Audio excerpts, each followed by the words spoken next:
용서하라 말씀을 하시자 제자들이 뭐라고 답변합니까? 우리에게 믿음을 더하소서 라고 고백하면서 우리 믿음이 지금 적어서 그 말씀에 순종하지 못하겠다라는 뜻을 비추죠. 그러자 예수님께서 이어서 가르쳐 주신 믿음에 관한 비유의 말씀이 뭐였습니까? 바로 겨자씨만한 믿음이라도 너희에게 있으면 큰 일도 이루지 못할 일이 없다는 가르치심이었습니다. 다시 말하면 믿음이 적거나 작아서 그 일을 못하는 것이 아니라 믿음이 없어서 안 하는 것이다 라는 그들의 마음 저편에 있는 속마음을 낱낱이 드러내시고 그것은 참된 믿음이 아니라 가르쳐 주십니다. 곧 믿음은 많고 적고 크고 작음의 문제가 아니라 곧 있느냐 없느냐 하는 문제라는 것을 가르쳐 주십니다. 여러분 믿음이 있으십니까? 아멘. 내 믿음이 작습니다 라고 대답하면은 잘못이라는 거예요.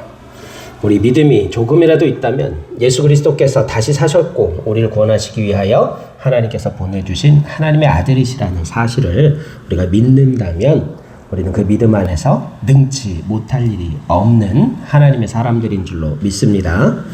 그렇다면 오늘 말씀은요, 우리가 가져야 할 믿음은 과연 어떠한 믿음일까 하는 교훈을 오늘 본문을 통하여 함께 묵상하고자 합니다.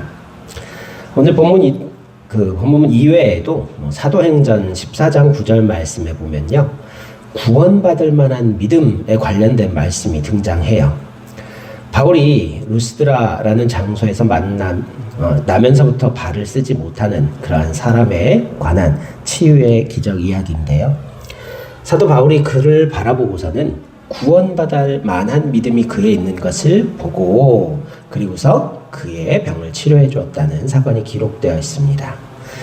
나서부터 한 번도 걸어본 적이 없던 사람이 말씀대로 일어나 걷는 것, 그것이 바로 구원받을 만한 믿음이라는 것을 가르쳐 줍니다. 이 말씀을 통해서 사도 바울은 우리에게 교훈하고 있습니다. 구원받을 만한 믿음이라는 것은요, 어떤 거예요? 위험을 무릅쓰는 거예요. 내가 알지 못하는 것을 행하는 것, 그것이 바로 위험을 무릅쓰는 믿음의 소치라는 거예요. 믿음이라는 것은 위험을 감수하는 것을 동반한다는 거예요. 그렇지 않고서는 믿음이라는 것이 아무런 의미도 없다는 거죠. 우리가 신용카드에 대한 이야기도 한 적이 있지만 어떤 사람의 신용 정보만을 가지고서 그 사람에게 돈을 미리 빌려주는 것과 같은 카드 회사는 신용을, 믿음을 가지고서 위험을 감수하는 거예요. 이 사람이 돈을 갚지 않고 사고를 당하거나 아니면 신분을 감추고 멀리 떠나버리거나 하는 그런 위험을 감수했을 때 이 신용카드라는 것을 제도를 만들 수 있고 사람들에게 서비스를 할 수 있는 거죠. 이처럼 믿음이라는 말에는요, 언제나 누군가 위험을 감수한다는 의미를 포함하고 있다는 사실을 기억하시기를 원합니다. 우리에게 믿음이 있습니다, 주님을 믿습니다, 예수님을 믿습니다라고 고백하는 것은요, 우리도 그 말씀 따라서 위험을 감수할 만한 믿음이 있다는 것을 뜻한다는 사실을 다시 한번 깨달으면서 우리는 과연 주님을 믿음으로 말미암아 하나님을 믿음으로 말미암아 우리의 삶에서 어떠한 위험을 감수하고 있는지 다시 한번 깨닫는 은혜가 있기를 소망합니다. 오늘 본문 말씀은 사마리아와 갈릴리 사이에 있는 곳에서 일어난 사건이에요. 예수님께서 10명의 나병 환자를 만나서 치료하신 사건을 기록하고 있는데요. 그 10명이 다 예수님의 명령대로, 말씀대로 제사장에게 가서 몸을 보이라. 왜 그랬어요? 가는 도중에 치료해 주시고 낫게 되면 깨끗이 나은 몸을 제사장들에게 보이면 완치되었음을 제사장들이, 요즘은 의사가 선포하지만요, 예전에는 제사장들이 그 일을 감당했어요.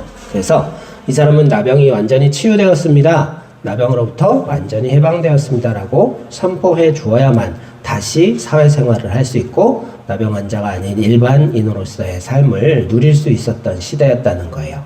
그래서 나병 환자가 아니고 이제 병이 치유되었고 깨끗이 나았음을 제사장에게 확인받으러 가는 길이었다는 거예요.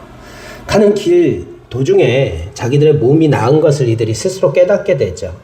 그리고 제사장에게 가서 치유와 회복을 선포받고 그리고 돌아오는데 어때요?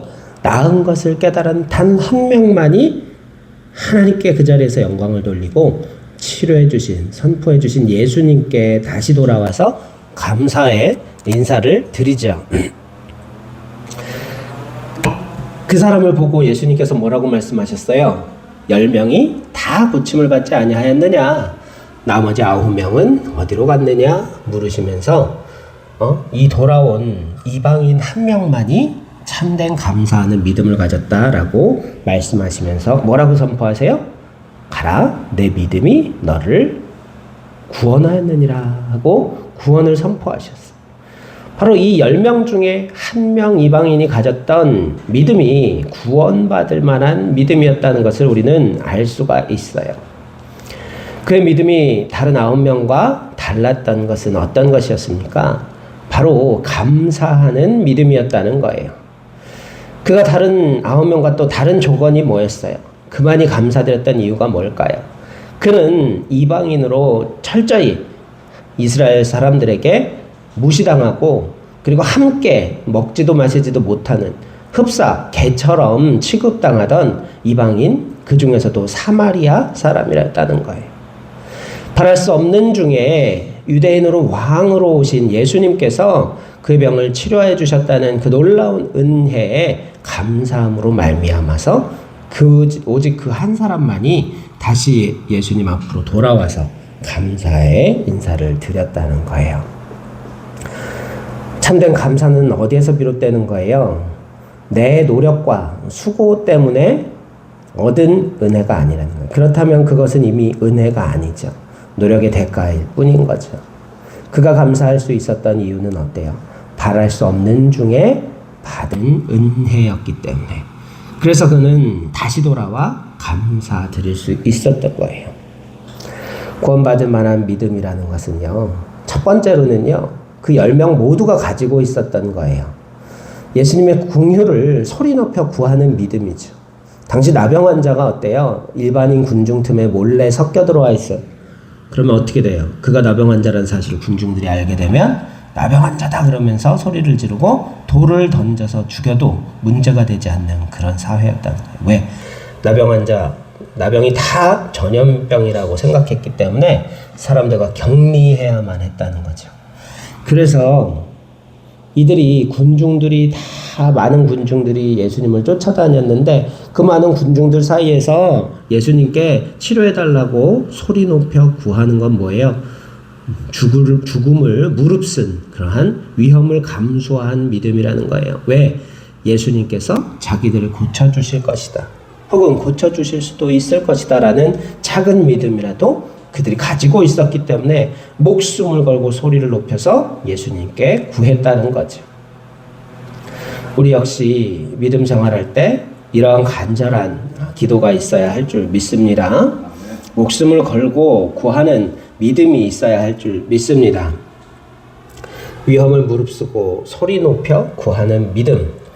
오늘날 우리가 구해야 할 것은 무엇일까요? 오늘 우리가 이 뒤에 교동문을 통해서도 묵상했지만 우리가 무엇을 먹을까 무엇을 입을까 구할 것이 아니라 먼저 그 나라와 의를 구하라고 하셨어요. 우리가 하나님 나라와 의를 먼저 구할 수 있도록 하는 열정은 어디에서 비롯되는 것일까요? 그 감사는 어디에서 비롯되는 것일까요? 바로 성령을 통해서 비롯되는 것임을 깨닫기를 간절히 소망합니다. 열정이라는 단어에 대해서 오늘 아침에 우리 아들들에게 물어봤어요. 우리 최선호 학원을 다니고 있는 영어 엘리트 꼬마가 패션이요 그러는 거예요. 패션도 맞습니다. 근데 또 다른 단어가 있어요. 패션 말고 하나 더 있어요. 뭐예요? enthusiasm이죠. enthusiasm. 그 단어는요, in이라는 뭐뭇 안에라는 단어 어원과 enthusi 할 때 이거는 theos라는 단어 뭐예요? 신이라는 뜻을 가지고 있습니다. theos. 그래서 하나님의 신, 하나님의 영이 우리 안에 들어왔을 때, 충만할 때, 그때 바로 열정이 회복되어진다는 거예요. 우리가 먼저 그 나라와 의를 구하면서 살 수 있는 열정은 오직 하나님의 영이신 성령이 우리 안에 충만해졌을 때 가능한 일인데요. 그 성령이 우리 안에 충만하기 위해서 어떻게 해야 한다고요? 나병 환자들이 죽음을 무릅쓰고 예수님께 고쳐달라고 부르짖었던 것처럼 우리도 목숨을 걸고 간절히 성령을 구할 때 주께서 우리에게 성령의 선물을 주실 줄 믿습니다. 그 성령이 충만해질 때 비로소 우리는 감사할 수 있고 참된 믿음대로 살아갈 수 있을 줄로 믿습니다. 두 번째, 이 10명의 나병 환자들이 다 가졌던 믿음이 뭐가 있을까요? 바로 예수님이 제사장에게 가서 너희 몸을 보이라 그러셨어요. 아직 나병이 낫지도 않았는데 제사장에게 가서 몸을 보이래요. 뭔 소리 하는 거야? 그러고 그냥 돌아갈 수도 있었을 거예요. 하지만 그들은 예수님의 말씀에 순종하여서 몸이 아직 낫지 않은 상태임에도 불구하고 제사장에게 찾아갔습니다. 가는 길에 예수님의 말씀에 의심치 않냐고 순종하여 갈 때 그 믿음을 보시고 치료해 주셨고 그 가는 길에 몸이 깨끗이 나았다는 거예요. 이 역시도 위험을 무릅쓴 행위라는 거죠. 이게 바로 그들의 두 번째 믿음이었어요. 몸이 낫지 않았음에도 말씀에 순종하여서 가는 믿음. 그 행위를 할 때 비로소 몸이 나았다는 것을 우리가 볼 수 있습니다.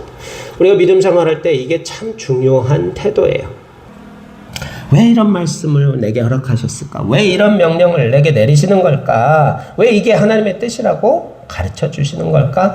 우리가 알지 못하고 이해하지 못한다 할지라도 그 말씀에 순종하여 갈 때, 행할 때 하나님께서 답을 주십니다. 왜 그 일을 하라고 하셨는지 답을 주시게 됩니다. 우리가 어때요? 믿음 생활하는 것도 마찬가지고요. 예수님께서 가장 큰 명령이 뭐였어요? 내가 너에게 새 계명을 주노니 서로 사랑하라. 내가 너희를 사랑한 것 같이 너희도 서로 사랑하라. 그렇게 말씀하셨잖아요. 그 말씀대로 우리가 살기 위해서 어떻게 해야 한다는 거예요? 마음속에 사랑이 막 가득해 갖고서 사랑이 저절로 생겨나는 게 아니잖아요. 그렇죠?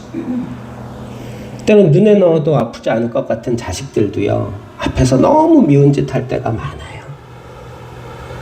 하지만 그래도 어때요? 내 새끼니까, 내 자식이니까, 부모가 자식 사랑하는 게 당연하니까 사랑하는 행동을 계속해서 포기하지 않고 합니다. 그러다 보면 점점 더 자식을 사랑하게 되는 것과 마찬가지라는 거예요.